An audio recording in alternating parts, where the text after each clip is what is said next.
Everyone on their spiritual journey, if they are a channeler, most often will encounter a Mount Everest.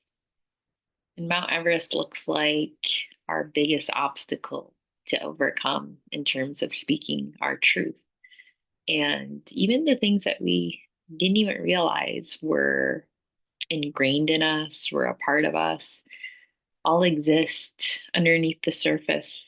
And that can be religious programming, that can be fear of abandonment, that can be a, a fear of not being unconditionally loved if we are just being authentic in ourselves. And so we shut down our light, we shut down a part of who we are.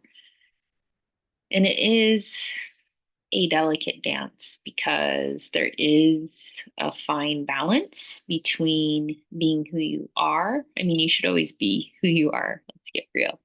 Um, but when it comes to sharing our truth, there is a difference between sort of shutting down because we're afraid, right, of speaking up, or we are afraid of how that will be received versus trying to instill our beliefs onto another person. And so those are a little bit different frequency, of course. So you kind of navigate both worlds by sharing who you are without a need to convince the other person of your truth.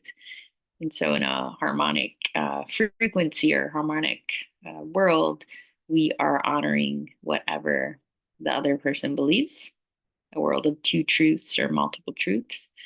And we are still allowing what we feel, what we have experienced, what we know to be true, still be true for us, even if somebody else is trying to convince us otherwise. So it works both ways in that way.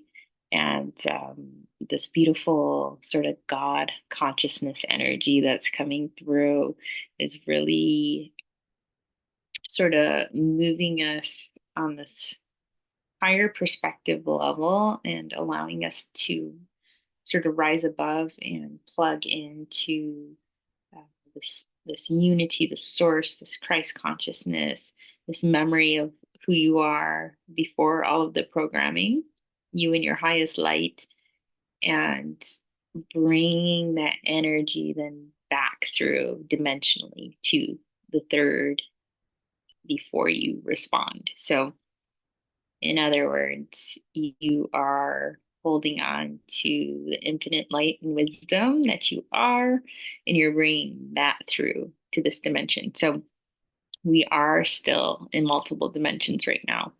We don't have to deny our 3D existence, but as that is dissolving, we can keep tapping in to this source consciousness and bringing that down into this dimension. I hope that makes sense. These are those things that are kind of hard to articulate or describe in words unless you're experiencing them. And for me, everything is very frequential, very energetic. So it's not, yeah, oftentimes there are no words. When you're moving through this experience, you're just like, your energy field is zooming out like way, way up, and you're plugged into that energy and you feel it and you see it. And the way that feels to me is when I look at certain things, like it just seems like very silly, right? In the 3D, like some of the things that plague us. But when we're in the body, when we're in the 3D experience, we feel like very overwhelmed by certain things, right? And then we stretch and we, have on our Cosmovision and we're like, oh, it's really not a big deal, right? So it's kind of that little wave of moving in and out. And yeah, it's a very beautiful process indeed.